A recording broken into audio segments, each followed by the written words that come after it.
Миний үгийг сайн сонс. Тан найруулдаг аршааны ундраг тадардаг нь Эрдэнийн чулуу байрнээсээ хөдөлсөнтэй холбоотой юм.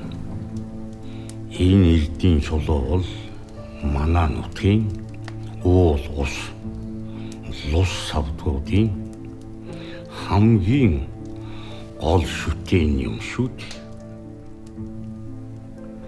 Ихтэйд чамаг эмийн урмал явсны араар баяраа ирэл явсан. Эрдэнийн чулууг баяраа хулгайлчихсан. Баяр ах уу?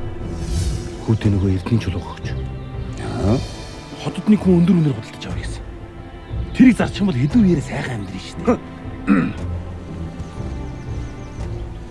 Үүлэн сүудэр дайрчих вэ гэж инкрил өсгсөн ганц үрмэн намайг ийм амьдын харн үлд унахнаа гэж би таанч бодсонгүй дээ. Хээ багш минь. Эрдэнийн чулууны араас багш нь явбал аяны дөрөө даахгүй.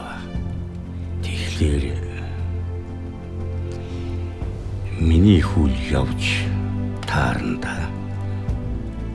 Хэм би юу?